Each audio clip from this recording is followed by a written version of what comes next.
Hello, my friend. Welcome back. Or perhaps welcome. This is your first time.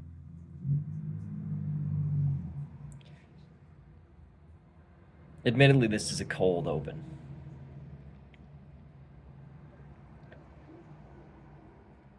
Consciousness is the most fundamental aspect of the human experience, yet it's also the most mysterious, right? The most elusive. Um,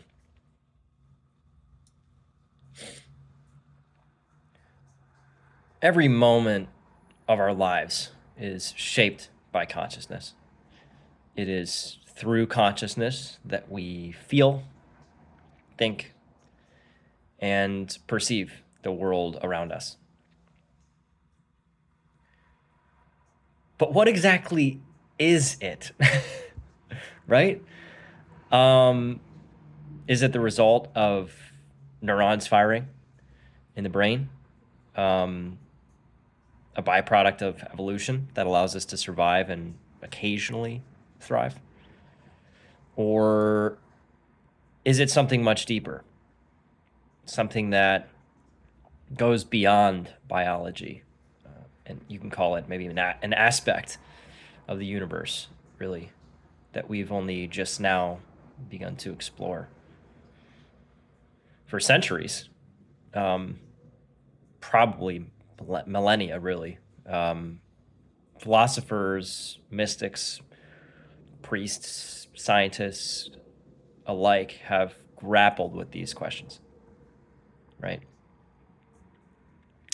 It was the ancient Greeks that believed that consciousness was the soul's way of perceiving the world, while Descartes famously proclaimed, "I think, therefore I am," suggesting that the very act of thinking proves the existence of the conscious self. Yet even today, despite advances in neuroscience and psychology, the enigma remains unsolved. No amount of scanning the brain's electrical activity has yet revealed the nature of subjective experience, what it feels like to be alive, to be aware of oneself in the world.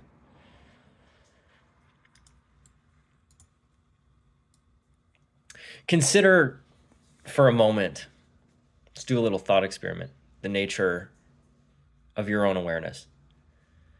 You are here, right? Listening to the words that I'm saying, and there's a part of you that knows you are listening. But I'd ask the question, who or what is that knowing part, right? Is it simply the voice in your head, the constant stream of thoughts that comments on your experience? Or is it something much deeper? A silent presence that exists beyond the thoughts, behind them, watching and witnessing.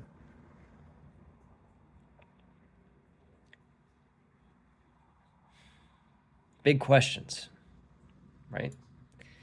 And it's questions like these that really have served as the brain food for faith, science, philosophy,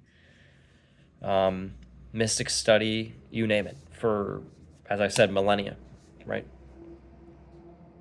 And yet we've still not really answered that question. What is consciousness? What is it?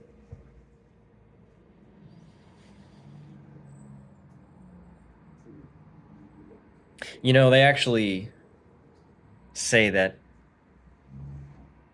to go from concentration to contemplation, and then from contemplation into meditation, that's a typical pathway, right? I don't know of anybody, including myself, that can just be meditating. But it's in meditation past these contemplations that allow us to start to peel back these layers of our whole existence, really. Won't even call it your your personhood. It's feels like to me like it's past that. And what do we do? What's the meaning? What's the purpose, right? The deepest questions that hopefully everyone has to ask themselves. I don't think anybody can answer that question for you, unfortunately. To many of us, it feels like it's a pretty lost world. A lot of wandering.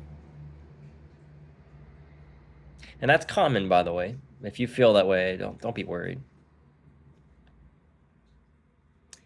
Someone had said to me once that seeing strangers is like ships passing in the night, right? And in a medieval and a historical context, that people would be traveling out at sea or perhaps through some straits, that all they would have is a single burning fire.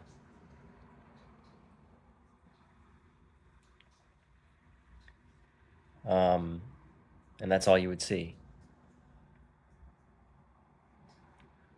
So keep that in mind the next person you see today. That's like a ship passing in the night. We can wave hello to each other, but at the end of the day, we moor ourselves where we need to be. Hopefully, this was thought provoking. Have a good rest of your day. Peace and love, my friend.